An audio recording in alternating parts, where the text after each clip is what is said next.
acercarnos ante tu presencia, traerte ofrendas de gratitud, de un corazón agradecido por todo lo que has hecho por nosotros. Gracias porque en el día de hoy venimos con un propósito, todos juntos, y es el de escuchar tu palabra, Señor. Te pedimos, Señor, que a través de tu Espíritu Santo nos reveles tu palabra, abras nuestros ojos, y que podamos entender, Señor, con claridad tu palabra, Señor. Hemos estado aprendiendo a través de tu palabra a seguir tu ejemplo, a seguir tus pisadas. Señor bendito, que esa misericordia que tuviste para con cada uno de nosotros, Señor, sea, Señor amado, con aquellos, Señor amado, que aún no te conocen. Te pedimos, Señor amado, de tu gracia para poder seguir entendiendo tu palabra, Señor. Y que cada uno de nosotros podamos ponerla por obra, obedeciéndote solamente a ti, Señor. Te damos gracias en el nombre de Jesús. Amén. Así que, hermanos, pues continuamos en el estudio de la palabra en San Juan 7:40. Habíamos quedado en esa parte. Y vamos a conocer aquí que Juan presenta a Jesús como el profeta. En San Juan 7:40 dice la palabra del Señor: división entre la gente. Entonces algunos de la multitud, oyendo estas palabras, decían: verdaderamente este es el profeta. Otros decían: este es el Cristo. Pero algunos decían: ¿de Galilea ha de venir el Cristo? ¿No dice la Escritura que del linaje de David y de la aldea de Belén, de donde era David, ha de venir el Cristo? Hubo entonces disensión entre la gente a causa de él, y algunos de ellos querían prenderle, pero ninguno le echó mano. Los alguaciles vinieron a los principales sacerdotes y a los fariseos, y estos le dijeron: ¿por qué no le habéis traído? Los alguaciles respondieron: jamás hombre alguno ha hablado como este hombre. Entonces los fariseos le respondieron: ¿también vosotros habéis sido engañados? ¿Acaso ha creído en él alguno de los gobernantes o de los fariseos? Mas esta gente que no sabe la ley, maldita es. Les dijo Nicodemo, el que vino a él de noche, el cual era uno de ellos: ¿juzga acaso nuestra ley a un hombre si primero no le oye y sabe lo que ha hecho? Respondieron y le dijeron: ¿eres tú también Galileo? Escudriña y ve que de Galilea nunca se ha levantado profeta. Estábamos conociendo, ¿verdad?, acerca de la declaración que Simón Pedro había dicho con sus labios. Había declarado que él era el Cristo, el Hijo del Dios viviente. Pero habían entre los principales sacerdotes, los fariseos, los saduceos, los escribas de la ley, los estudiosos, los maestros, los rabinos del pueblo judío, que conocían la ley, que conocían las escrituras, pero cuando se dirigían hacia Jesús, realmente se daban cuenta, ¿verdad?, que este hombre hablaba de una manera que ellos no habían visto tal cosa en las escrituras. Por eso Jesús les declaraba y les decía: miren las escrituras, ahí habla de mí, ¿verdad? Como les expresaba Jesús. Si ustedes conocieran al que me envió, me conocerían a mí. Jesús declaraba estas palabras. Hemos estado conociendo a través de la vida de Jesús, como nos muestra Juan, ¿verdad? Que nos muestra a Jesús de una manera que nosotros, como hijos de Dios, como cristianos, como líderes, ¿verdad? Porque yo lo hablo así, hermanos, porque nosotros deberíamos, ¿verdad?, pensar en no quedarnos en una silla. sino para cuál es el propósito de que nosotros estemos aprendiendo. Prepararnos para lo que el Señor nos traiga, ¿verdad? Y como nosotros deberíamos actuar, la enseñanza de nuestro Maestro Jesucristo la vemos reflejada en las Escrituras. Que Él les contestaba, que decía, cómo actuaba. Y eso es lo que nosotros venimos a aprender aquí en la iglesia. Esto es lo que venimos a aprender nosotros. O si usted viene a otra cosa, pues entonces está erróneo. Pero la pregunta es clara y la respuesta también. ¿Viene usted a saber de Cristo? Está en el lugar indicado. ¿O a qué venimos a la iglesia? ¿Verdad? ¿Acaso no es nuestro Señor y nuestro Maestro Jesucristo? Pues deberíamos conocer lo que el Maestro pide de nosotros. Y nosotros como sus alumnos, poder obedecerle, poder hacer las tareas que Él nos deja. ¿Está de acuerdo conmigo? Claro. Sí. Todos estamos de acuerdo porque es la palabra, es la verdad. Y conocíamos también, ¿verdad? Que a Jesucristo, por predicar, por hablar, no hablaba suavecito. Hablaba de una manera que a la gente les parecía dura la palabra, como cuando les dijo que el que no come mi carne y bebe mi sangre, lo que ahora nosotros entendemos el haber participado en la muerte y resurrección de Jesucristo, nosotros ahora lo podemos entender, pero ellos lo entendían carnalmente, querían matarle, lo buscaban para matarle. Se recuerdan, ¿verdad?, cuando él subió a la fiesta y se pasó encubiertamente y después él alzó la voz y él exclamó, ¿verdad? Él dijo, él predicaba, el que tiene sed venga a mí y yo le daré, ¿qué? Del agua viva, ¿verdad? De la fuente de agua viva. Y ahí vamos conociendo a Jesucristo, como él hablaba. Y aquí en estos pasajes que acabamos de leer, estudiándolos, pues nosotros vemos que la palabra de Dios dice que algunos en la multitud oyendo estas palabras decían, verdaderamente, este es el profeta. Hay algunos que creían en la palabra del Señor y expresaban, verdaderamente, este es el profeta. Porque sin haber estudiado, porque sin ser un hombre letrado, conocía la palabra, conocía la ley, conocía las escrituras, conocía los libros, conocía. Y muchos creían en él. Y unos decían, verdaderamente, este es el profeta. Y otros decían, este es el Cristo. Pero algunos decían, ¿de Galilea ha de venir el Cristo? Hay algunos que tan solo por el escuchar la palabra de Dios que salía por las bocas de Jesucristo, la boca de Jesucristo, reconocían que él era el profeta que iba a ser enviado, del que Moisés hablaba. Reconocían que él era el Cristo, pero algunos otros que conocían las escrituras decían, de Galilea ha de venir el Cristo. Usted que lleva por lo menos ya 2-3 años en el Evangelio, ¿de dónde debía de venir el Cristo? ¿O de dónde lo tienen que esperar hoy al Mesías los judíos? ¿De dónde? ¿De dónde se supone que tiene que venir el Cristo? Nadie sabe. ¿De dónde? ¿No escribió acaso el profeta Isaías que él iba a nacer en la ciudad de Belén? ¿Verdad? Y que iba a ser nazareno. Por eso es que mucha gente se confundía y decía, pero es que si este viene de Galilea, en las escrituras, en la Biblia dice que de Galilea no ha de venir el Cristo.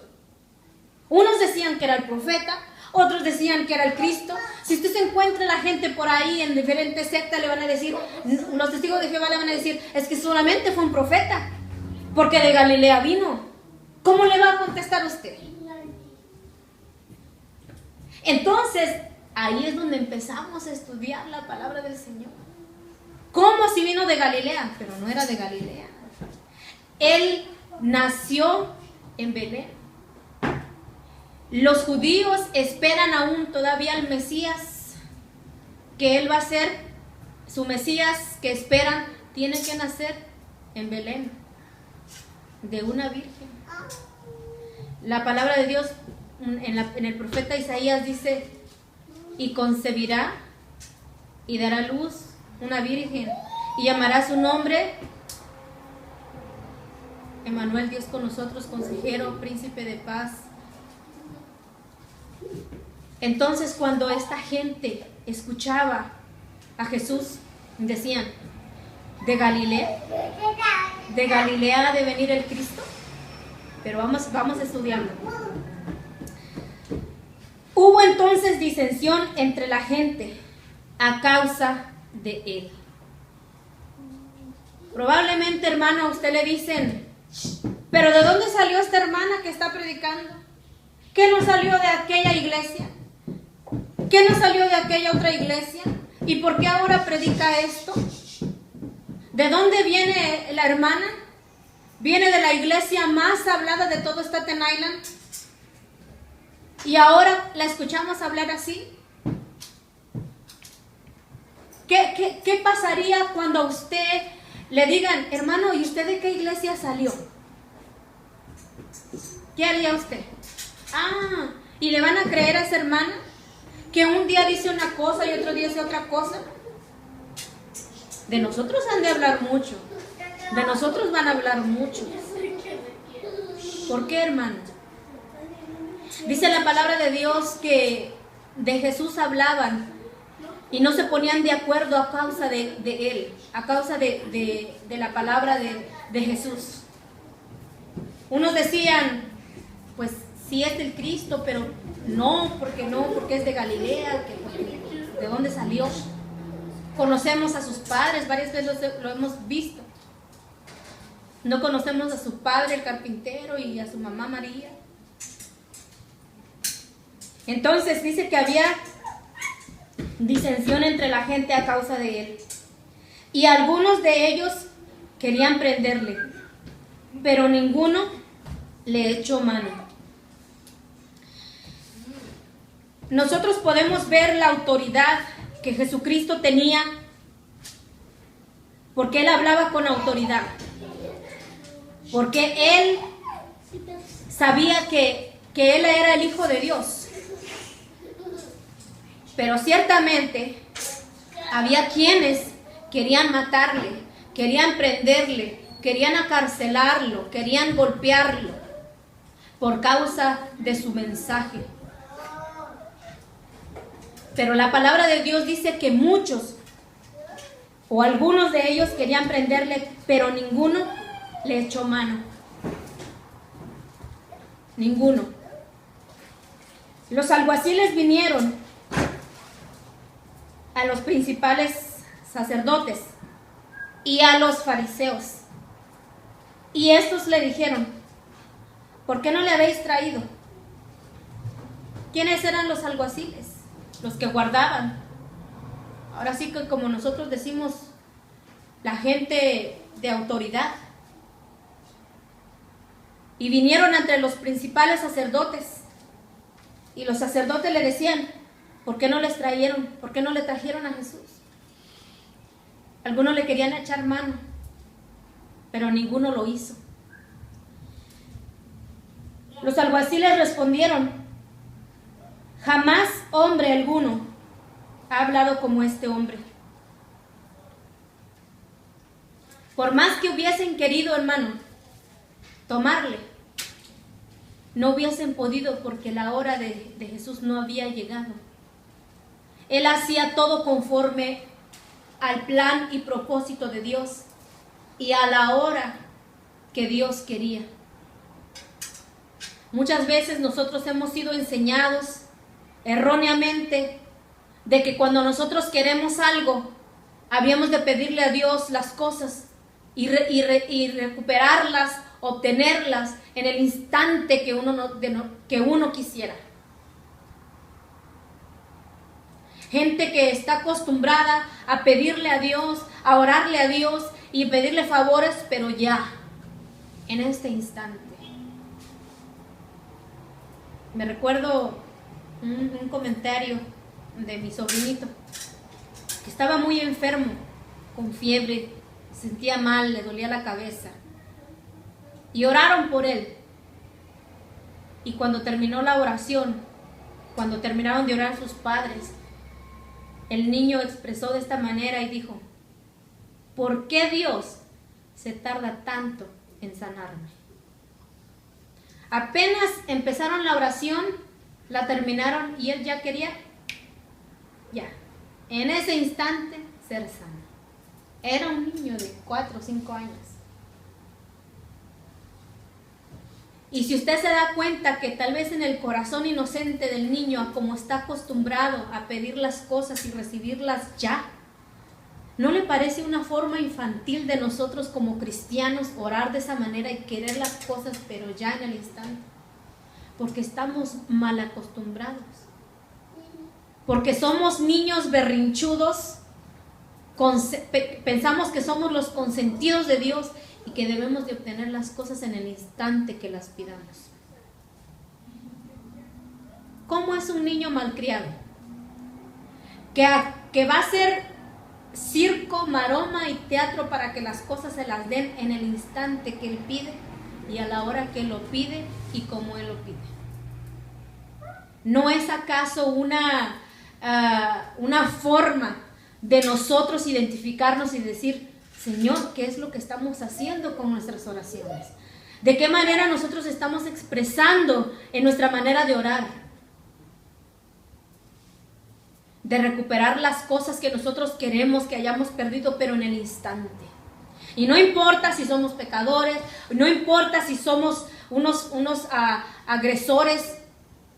A nosotros queremos que las cosas nos las den en el instante que nosotros pedimos. No sabemos, no estamos acostumbrados a esperar en la voluntad de Dios. Dios no se complace, ¿verdad?, en el dolor del hombre, pero hay una gran enseñanza en esto. Déjeme decirle un claro ejemplo. Cuando una mujer va a dar a luz, yo creo que todas las que hemos estado aquí hemos expresado cuando ya estamos con esos dolores: ya no aguanto. ¿Cierto o no? ¿O nomás yo? Pero es un proceso natural. Para aquellos que dicen que Dios no se complace en el dolor del hombre y así, usted se imaginaría que a los cristianas, a las mujeres cristianas, no, pues, ay Señor, no me permitas pasar por el dolor del parto. Y ya, oramos y ya, facilito, sale el chamaco como jabón. No, no es así, hermano. No es así. Dios nos da la fuerza para soportar, pero es un proceso del cuerpo. Para que nazca un bebé, tiene que doler. ¿Y qué es lo que pasa? Da fruto apacible, como dice la palabra de Dios, que la disciplina no es causa de gozo, pero al final da fruto apacible. Muchas veces nosotros estamos mal acostumbrados a orarle a Dios y a pedir las cosas, pero ya. Y no importa lo que pase, nosotros queremos ya. Y eso está mal, está muy mal.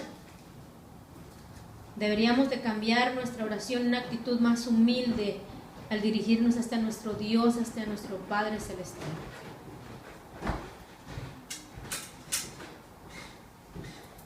Los alguaciles respondieron: jamás hombre alguno ha hablado como este hombre.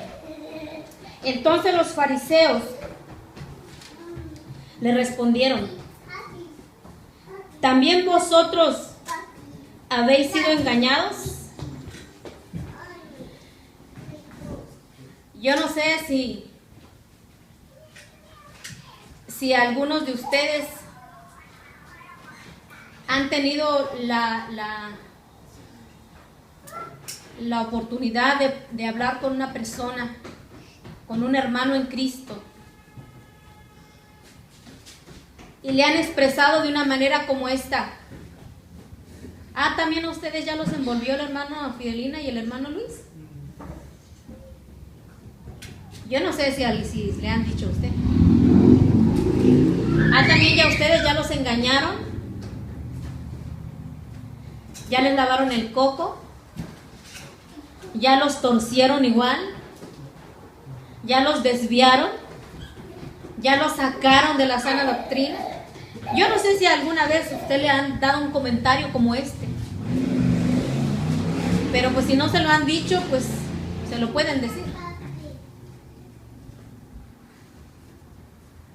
Pero una cosa, hermano, yo he aprendido en el sentido de que para mí, cuando yo estudio la palabra, cuando la palabra me es abierta, yo aquí puedo entender, comprender cómo un verdadero líder, cómo un verdadero pastor, cómo un verdadero maestro se conduce hacia las ovejas. Y yo no tengo nada que esconder, yo no tengo nada que ocultar. Yo digo las cosas como a mí me pasaron y como salieron. No tengo miedo, no tengo vergüenza de predicar la palabra a como el Señor me ha dicho que la hable. Y yo he visto el ejemplo de nuestro Señor Jesucristo, que las cosas que le hacían me puede pasar a mí también. Algunas me han pasado, algunas a mi esposo y a mí nos han pasado. Aquí yo puedo ver un claro ejemplo que cuando los alguaciles le oyeron hablar, no lo pudieron prender. Pero de sus líderes, de sus maestros, le dijeron: a ustedes también ya los engañaron. A ustedes también ya los desviaron, porque eso es lo que se oye decir de nosotros tal vez, que nosotros somos los desviados. Hasta que somos el falso profeta y bueno, nos han dicho hasta la bestia. Pero fíjese lo que Nicodemo le contesta con sabiduría. Aquí los alguaciles le dijeron: también vosotros habéis sido engañados. ¿Acaso han creído en él alguno de los gobernantes o de los fariseos? Mire, hermano, a Jesús no le creían ni los gobernantes ni los fariseos. ¿Quién eran los fariseos en ese entonces? Los apóstoles, los maestros, los pastores, los líderes, los líderes más grandes en ese entonces. Y les decían: ¿acaso los gobernantes y los líderes de nuestra iglesia le han creído a Jesús? A los alguaciles le dijeron: ¿también a ustedes los engañaron? ¿O qué acaso nuestros líderes, nuestros pastores, nuestros líderes le han creído a Jesús? Pero yo aquí veo una clara enseñanza, que no porque a mí me crea el pastor, que no porque a mí me crea el gobernador, que no porque a mí me crea, no quiere decir que no estoy en la palabra de Dios. Es que a ellos ninguna iglesia los respalda, ningún pastor los respalda, ninguna iglesia está ahí con ellos, no hay un apóstol que cubra su ministerio. Y no hay ni apóstol quien nos cubra, no hay ni pastor que ore por nosotros. La verdad que no hay. Pero no significa que porque a mí no me crea mi expastora o mi expastor o mi ex líder, no quiere decir que no esté en la palabra de Dios. Jesús hablaba la verdad. Jesús es la palabra de Dios. Y a él no le creían.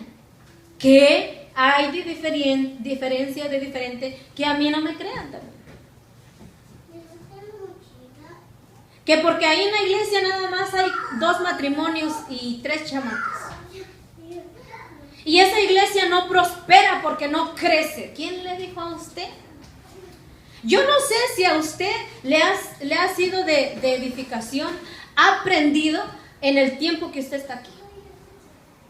Y la gente puede decir que no, pero la gente no importa lo que diga, sino lo que importa es lo que ha aprendido usted y lo que ha visto usted y lo que ha entendido usted. Eso es lo importante. Porque si de Jesús hablaron, ¿qué no van a decir de nosotros? Porque si a nuestro maestro le hicieron, ¿qué no nos pueden hacer a nosotros? A nuestro maestro no le creyeron, ¿qué implica que a nosotros nos crean? Pero por eso, ¿vamos a dejar la palabra de Dios? ¿Vamos a dejar lo que estamos haciendo? No. Vamos a seguir adelante. ¿Cuántos años vamos a estar aquí? No lo sé. ¿Cuánto tiempo vamos a estar nosotros aquí? No lo sé. Pero ¿cuánto tiempo nos queda para que el Señor empiece ahora sí a que todo lo que hemos aprendido salga? Tampoco lo sé.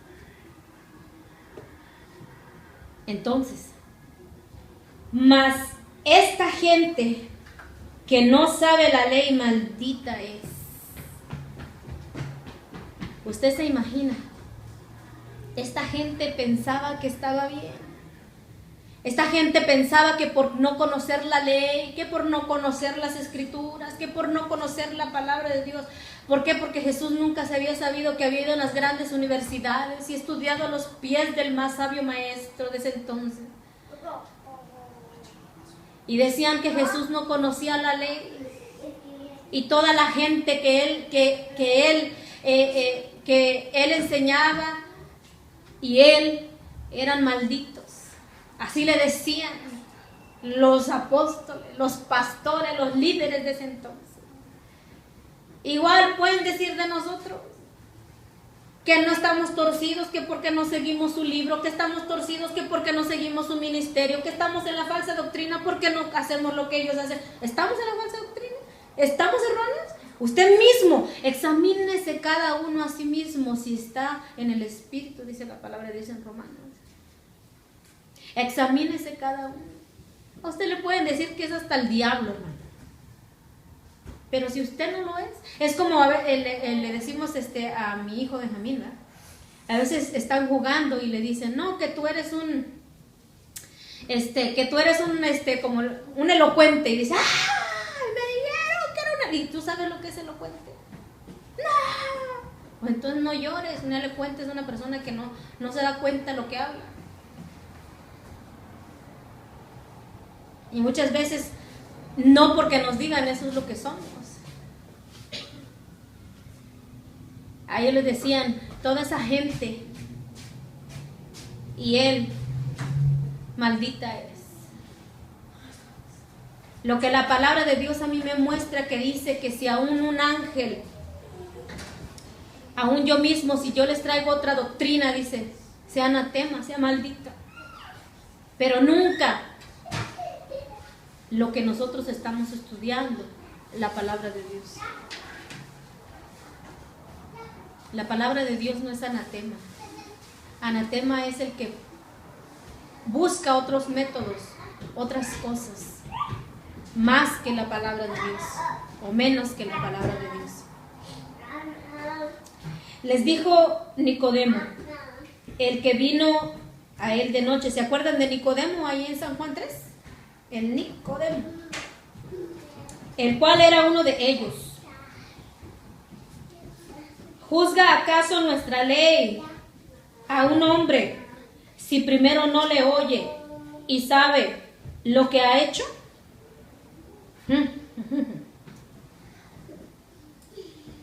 ¿Juzga acaso nuestra ley a un hombre primero si no le oye y sabe lo que ha hecho? Nicodemo con gran sabiduría habló. Y lo mismo va para nosotros, hermanos. Como le digo, a nosotros nos pueden decir que estamos torcidos, que somos falsos profetas, que nos pueden decir de todo. Pero pregunta, ¿alguno de esos hermanitos, porque son la iglesia que habla, pues quién más va? Ha venido con usted y le ha dicho, hermana Carmen, usted está mal, Hermano Tomás se desvió. Hermano, fíjese, mire, traemos la palabra, mire la palabra de Dios. ¿Cuántos han venido con usted a sacarlo del hoyo de donde usted cayó? A donde usted cayó. Desde que salió de la iglesia, ¿cuántos de los hermanos le han llamado por teléfono y le han dicho, hermana, esperemos esté bien, que siga adelante, de donde usted esté recibiendo la palabra, que se edifica, siga adelante, hermana? ¿Cuántos? ¿Cuántos han venido donde usted y le han dicho, hermana, lo que usted está predicando no está en la palabra de Dios? Hermano, lo que usted está viendo, lo que usted está haciendo, no es agradable ante los ojos de Dios. ¿Cuántos han venido? ¿O han venido? Ni van a venir. Porque Nicodemo aquí claramente le dijo, ¿cuántos? ¿Va? ¿Juzga acaso nuestra ley a un hombre que si primero no le oye? Yo todavía lo sigo esperando. Yo todavía sigo esperando a ver quién me dice, hermana, por el amor de Dios, por el amor a Dios, corrija su camino, que usted no anda bien. Nadie. Nadie ha venido, hermano. Porque juzgan a un hombre sin antes oírnos. Ahora que si usted está al revés, guárdese ahí. Que si usted juzga a alguien, fíjese y examínese. Porque deberíamos de escucharle primero, ¿no cree? Pero nosotros hemos aprendido que la palabra y solo la palabra de Dios nos es suficiente para nosotros. Y esto es lo que yo he aprendido de mi maestro, de mi Señor, de mi Dios, la palabra de Dios. Y juntamente con ustedes, juntamente nosotros nos vamos dando cuenta qué es lo que nosotros debemos hacer, cómo conducirnos, en qué la regamos, en qué necesitamos ser edificados y qué cosas necesitamos quitar de nuestra vida. La enseñanza de nuestro maestro. Respondieron y le dijeron, ¿eres tú también Galileo? Escudriña y ve que de Galilea nunca se ha levantado profeta.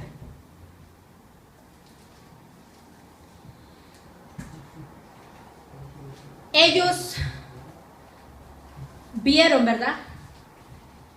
Y razón tenían, pero nunca habían visto más allá. Seguimos en el 8. En el 53 dice, y cada uno se fue a su casa. Y en el 8 Jesús aquí es presentado como el perdonador. Y Jesús se fue al monte de los olivos. Y por la mañana volvió al templo y todo el pueblo vino a él. Y sentado, él les enseñaba. Entonces los escribas y los fariseos le trajeron a una mujer sorprendida en adulterio y poniéndola en medio, le dijeron, Maestro, esta mujer ha sido sorprendida en el acto mismo del adulterio. Y en la ley nos mandó Moisés apedrear a tales mujeres. Tú pues, ¿qué dices? Mas esto decían tentándole para poder acusarle. Pero Jesús, inclinando el suelo, escribía en tierra con el dedo. Y como insistieran en preguntarle, se enderezó y les dijo, el que de vosotros esté sin pecado, sea el primero en arrojar la piedra contra ella. Inclinándose de nuevo hacia el suelo, siguió escribiendo en tierra. Pero ellos, al oír esto, acusados por su conciencia, salían uno a uno hasta los postreros, y quedó él solo, Jesús, y la mujer que estaba en medio. Enderezándose Jesús, y no viendo a nadie sino a la mujer, le dijo, Mujer, ¿dónde están los que te acusaban? ¿Ninguno te condenó? Ella dijo, Ninguno, Señor. Entonces Jesús le dijo, Ni yo te condeno, vete y no peques más. Jesucristo aquí es presentado como el perdonador. ¿Es nuestro maestro Jesús? Sí, es nuestro maestro. Pero vamos aprendiendo, ¿verdad?, de Él. Jesucristo dice que Él, ¿verdad?, por la mañana se fue al monte de los olivos y por la mañana volvió al templo y todo el pueblo vino a Él y sentado les enseñaba. Aquí hay una palabra muy clave. ¿Cómo estaba Jesús? Sentado. Muchas veces nos sorprendemos porque decimos, ¿por qué aquel enseña así? ¿Por qué acá le enseña allá? ¿Por qué así no se viste así? ¿Por qué acá? ¿Por qué allá? Jesús, Él enseñaba a la multitud. Y muchas veces, hermano, no importa en el lugar donde estamos, que por qué están en una casa, que por qué están en la calle, no importa. Lo que importa es la palabra de Dios. Por eso te digo, que tú seas edificado. ¿Qué diferencia hay en que uno predique sentado y que uno predique parado?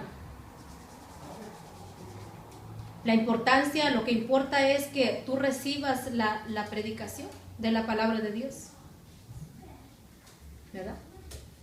Entonces, dice, los escribas y los fariseos le trajeron a una mujer sorprendida en adulterio y poniéndola en medio, le dijeron, maestro, esta mujer ha sido sorprendida en el acto mismo del adulterio. Pregunta, ¿con quién estaba adulterando la mujer? ¿Con quién? ¿Ahí dice?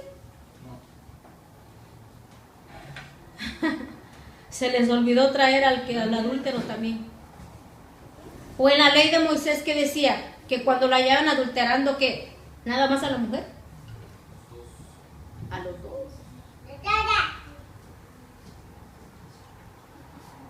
Salieron bien listos, ¿verdad estos? La mujer. O sea, la mujer estaba sola, adulterando. Cabe en el pensamiento de uno muchas cosas que pensar.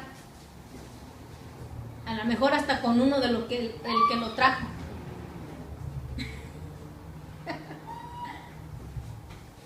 Ahí no dice. A lo mejor el otro le pagaron. Cabe mucho que pensar. Pero de que la encontraron, la encontraron. Y le dijeron, maestro, esta mujer ha sido sorprendida en el acto mismo del adulterio. Y en la ley nos mandó Moisés a apedrear a tales mujeres. ¿Tú pues qué dices? Esto decían tentándole para poder acusarle. Pero Jesús hacia el suelo escribía en tierra con el dedo. ¿Qué escribía? Tampoco lo dice. Hay muchos que imaginan, ¿verdad?, que eran los pecados de ellos. O puede ser que estaba escribiendo la ley. O puede ser que escribía lo que estaban pensando. No lo sabemos. Jesús se inclinó en tierra y empezó a escribir. Y como insistieran en preguntarle, y como insistían en preguntarle, se enderezó y les dijo, el que de vosotros estéis sin pecado, sea el primero en arrojar la piedra contra ella. Este pasaje, esta predicación, la escuchamos cuando algo pasa o cuando la persona misma que está predicando se siente ofendida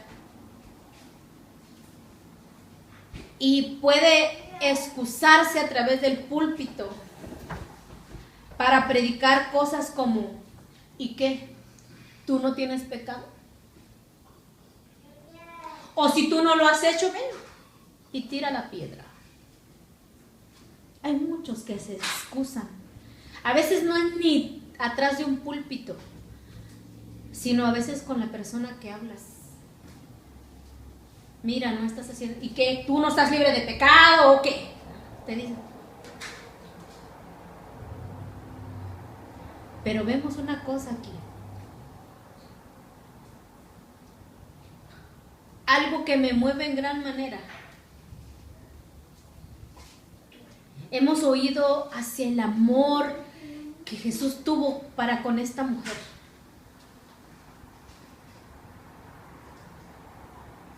Y vemos la misericordia que tuvo. Porque bien Jesús le hubiera dejado que la apedrearan, pues sí, para cumplir la ley, para cumplir la ley. Jesús vino a cumplir la ley. Pero hubo algo más grande. Él perdonó a la mujer, ¿cierto o no? Pero ¿cuántos han visto que Él también, viendo las faltas de los hombres, y aún a lo mejor hasta conocía que ellos mismos tenían los mismos pecados que la mujer, también los dejó libres? ¿Cuántos habían visto eso? ¿Cuántos habían visto que Él aún en su amor y en su misericordia, esa gente que estaba muerta espiritualmente y que por más que predicaban y que por más que decían, porque eran los principales que la habrían traído? Eso sí, ellos estaban para condenar, para juzgar a la mujer. A lo mejor Jesús ahí estaba escribiendo hasta con quién estaba adulterando la mujer. No lo sabemos. Y como insistían en preguntarles, enderezó y les dijo: el que de vosotros estéis sin pecado sea el primero en arrojar la piedra contra ella. E inclinándose de nuevo hacia el suelo, siguió escribiendo en tierra. Pero ellos, al oír esto, acusados por su conciencia, salían uno a uno, comenzando desde los más viejos hasta los jóvenes, y quedaron solo Jesús y la mujer que estaba en medio. Enderezándose Jesús, no viendo a nadie sino a la mujer, le dijo: mujer, ¿dónde están los que te acusaban? ¿Ninguno te condenó? Ella dijo: ninguno, Señor. Entonces Jesús le dijo: si no te condeno, si yo no te condeno, ni yo te condeno, perdón, vete y sigue viviendo tu vida que hasta ahora has vivido. Así le dijo. Hay una cosa, hermano, que muchas veces yo lo he visto con mis ojos y lo he oído con mis oídos. Cosas como el ejemplo que le acabo de poner. Que para no criticar a una hermanita que salió embarazada, o para no ofender, y para cubrirla de amor y de misericordia y perdonarla por lo que ha hecho, lo aceptamos. Ahora, me diría: hermana, pero qué poca misericordia tiene. Mira, hermano, Jesús perdonó a la mujer, pero ella estaba arrepentida.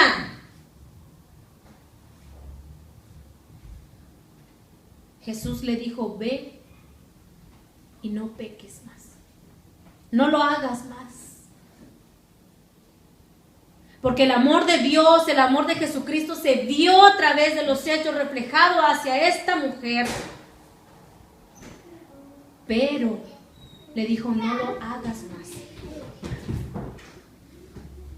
Porque muchas veces, hermano, cuando nosotros vemos cosas que pasan así en la iglesia, y la otra muchachita dijo: si a esa le hicieron, yo lo hago también. Si a ella la perdonaron, yo lo hago también. Y no es así, hermano. No es un juego. No es una ocasión para hacer caer al pequeño, a los demás. No es una excusa. Que porque el hermano adulteró, bueno, ya sí, perdonémosle, aceptémosle, abracémoslo y perdonámoslo y acojámoslos otra vez. Pero ¿dónde, hermano, dónde está el arrepentimiento? ¿Qué es arrepentimiento? Arrepentirse es no volver a hacer las cosas.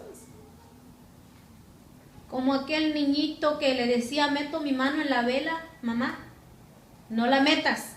Meto mi mano en la vela, mamá, no la metas, porque te quemas.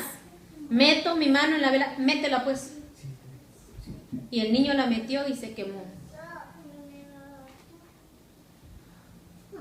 ¿Qué hizo ese niño? ¿Lo volvió a hacer más? No. Cuando vio la quemada se arrepintió de haberlo hecho. Y eso es lo mismo que tiene que pasar con nosotros. Arrepentirnos muchas veces de nuestros actos, de nuestras acciones que nosotros hacemos y no hacerlas más. Como cristianos, como hijos de Dios, deberíamos tener eso bien presente en nuestras vidas. Pero no una ocasión para causa, para pecar, para seguir pecando, para tomarlo como libertad a pecar. No, hermano. Aquí Jesús perdonó. Pregunta, ¿podemos perdonar a alguien que ha cometido tal pecado como el que acabamos de ver? ¿Podemos perdonar? Sí podemos perdonar. Porque el arrepentimiento se ve en la persona. Pero claramente se ve cuando un arrepentimiento es un remordimiento en vez de arrepentimiento. Llora y hasta ahí, lágrimas de cocodrilo. Pero no porque haya un arrepentimiento en su corazón. Porque es ahí donde nosotros debemos de ver el amor y la misericordia en hablar antes de que pasen estas cosas. Si usted ama a un jovencito, a un hermano y que está viendo usted, que usted ve, hermana, hermano, no está bien lo que estás haciendo. Puedes cometer un pecado grave, pero si esa persona no escuchó, no oyó, no entendió consejo, ¿qué va a pasar? Va a traer consecuencias. ¿Puedes perdonarla? Claro que puedes perdonarlo. El Señor nos enseña a perdonar. Pero una persona va a venir y te va a decir, tenías razón, hermana, tenías razón, hermano. Pero una persona que no le da igual y sigue viviendo su vida igual. No hay un arrepentimiento genuino.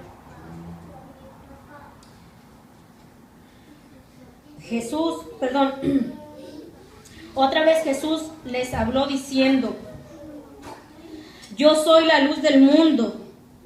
El que me sigue no andará en tinieblas, sino que tendrá luz de la vida. ¿Quién era la luz? Él. Entonces los fariseos le dijeron, ¿tú das testimonio acerca de ti mismo? Tu testimonio no es verdadero. Respondiendo Jesús les dijo, aunque yo doy testimonio acerca de mí mismo, mi testimonio es verdadero. Respondió Jesús y dijo, aunque yo doy testimonio acerca de mí mismo, mi testimonio es verdadero, porque sé de dónde he venido y a dónde voy, pero vosotros no sabéis de dónde vengo ni a dónde voy. Vosotros juzgáis según la carne, yo no juzgo a nadie. Y si yo juzgo, mi juicio es verdadero, porque no soy solo, sino yo el que me envió el Padre. Y en vuestra ley está escrito que el testimonio de los hombres es verdadero. De dos hombres es verdadero. Yo soy el que doy testimonio de mí mismo, y el Padre, el que me envió, da testimonio de mí. Ellos le dijeron, ¿dónde está tu Padre? Respondió Jesús, ni a mí me conocéis, ni a mi Padre. Si a mí me conocieres, también a mi Padre conoceríais. Estas palabras habló Jesús en el lugar de las ofrendas, enseñando en el templo, y nadie le prendió, porque aún no había llegado su hora. Jesús, después de haber perdonado a esta mujer, Jesús hablaba, Él seguía predicando, Él seguía hablándoles. Y Él les dijo: yo soy la luz del mundo. El que me sigue no andará en tinieblas, sino que tendrá luz de la vida. Él era la luz. Él era la vida. Entonces los fariseos le dijeron, ¿verdad? Tú das testimonio acerca de ti mismo. Tu testimonio no es verdadero. Ellos seguían tentándole, ellos seguían contradiciendo la palabra que Jesús hablaba. Pero ¿qué les contestaba Jesús, hermano? Nosotros aquí podemos entender y hemos conocido que un verdadero cristiano, un verdadero líder, no se basa en su testimonio verdadero, no da testimonio de que yo siempre sé, a mí siempre me revela, a mí siempre se me da a conocer, yo siempre sé lo que va a pasar, a mí el Señor siempre me deja saber, a mí siempre el Señor o sea, como poniéndose, darse testimonio de Él mismo. Yo siempre sé quién es el que va a pasar aquí. Yo siempre se da testimonio de sí mismo. Yo ayuno, yo oro, yo esto, yo. Es más, yo sé hasta quién va a ser el presidente. Ay, yo sé, yo. Da testimonio de sí mismo.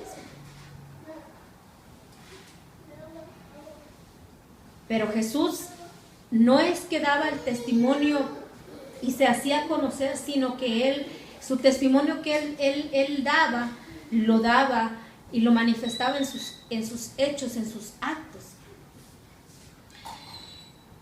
Respondió Jesús y les dijo: aunque yo doy testimonio acerca de mí mismo, mi testimonio es verdadero.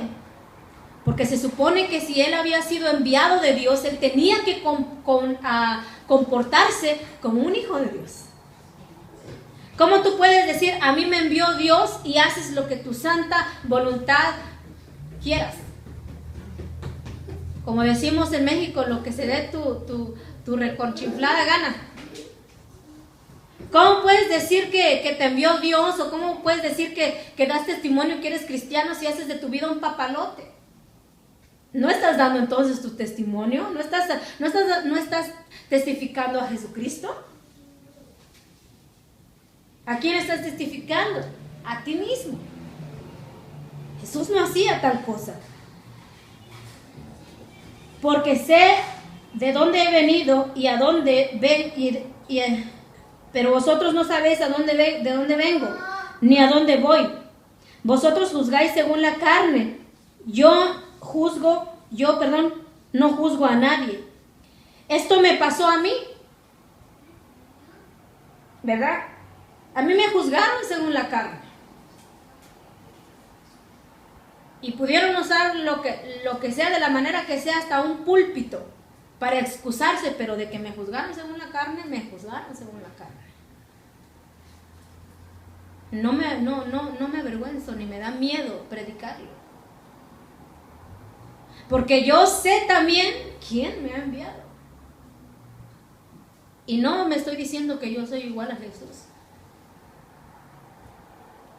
Yo quiero aprender de mi Señor. En sí, el testimonio que nosotros damos ahora sí es el que nosotros debemos presentarnos ante el Señor como obreros aprobados y ante nuestros hermanos.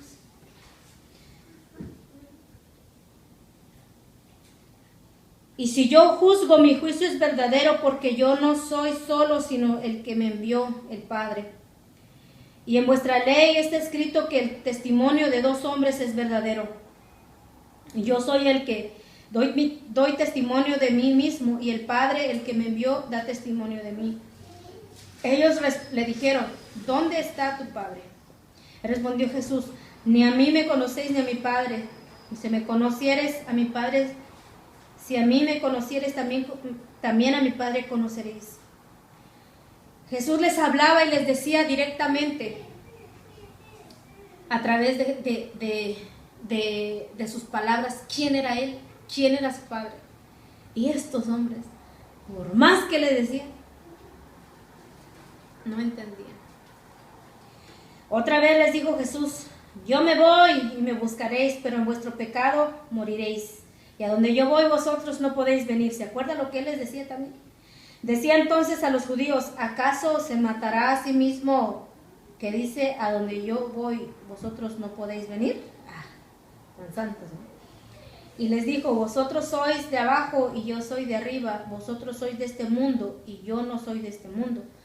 Porque por eso os dije que moriréis en vuestros pecados, porque si no creéis que yo soy, en vuestros pecados moriréis. Entonces les dijeron: ¿tú quién eres? Entonces Jesús le dijo: lo que desde el principio os he dicho. Muchas cosas tengo que decir y juzgar de vosotros, pero el que me envió es verdadero y yo lo he oído de él. Esto hablo al mundo. Pero no entendieron que les hablaba del Padre. Les dijo pues Jesús: cuando hayáis levantado al Hijo del Hombre, entonces conoceréis que yo soy y que nada hago por mí mismo, sino que según me enseñó el Padre, así hablo, porque el que me envió conmigo está. No me ha dejado solo el Padre, porque yo hago siempre lo que le agrada. Hablando estas cosas, muchos creyeron en él. La palabra de Dios nos muestra claramente el ejemplo que nosotros tenemos que seguir de Jesucristo. Jesucristo, Él hablaba, Él decía siempre: mi Padre, mi Padre, mi Padre, yo hago la voluntad de mi Padre. ¿Qué se supone que nosotros como cristianos debemos seguir? ¿Nuestra voluntad, nuestros deseos, nuestros sueños o la voluntad de nuestro Padre? Es ahí donde nosotros tenemos que dejarnos ver. ¿Qué voluntad nosotros hacemos? ¿La de nosotros o la de nuestro Padre? ¿Lo que queremos o lo que Dios quiere que hagamos? Ahorita tal vez usted se siente bien concha, no estamos saliendo a predicar, no estamos haciendo muchas actividades, pero ¿y qué si el día de mañana le dice: hermano, vamos a empezar a trabajar? ¿Qué va a hacer usted? No, es ahora donde yo voy a cumplir mis sueños, me voy a meter a estudiar inglés, voy a hacer esto, no tengo tiempo. ¿Qué va a hacer? ¿La voluntad de usted o la voluntad de su Padre? ¿Es malo estudiar inglés? No es malo estudiar inglés. Si aprenda inglés, aprenda bien. Pero si hay algo que usted puede hacer mejor para la obra del Señor, hágalo. Porque el que siembra para la carne, de la carne segará corrupción. Pero el que siembra para el Espíritu, del Espíritu segará vida eterna. Amén. Vamos a dejarlo hasta aquí y vamos a continuar el próximo viernes conociendo a Jesús como el libertador, como lo muestra el libro de San Juan, ¿verdad? El Evangelio según San Juan, a Jesús como el libertador. Padre, te damos gracias en esta noche. Cuán hermoso es seguir tu ejemplo, Señor amado. Ay, Señor amado, a veces cuesta, Señor. Cuesta cuando a veces en nuestra humanidad nos dan en el orgullo, si es que tenemos, o nos dan en nuestro donde más nos duele, y ahí es donde muchas veces sacamos cosas en la carne, Señor amado.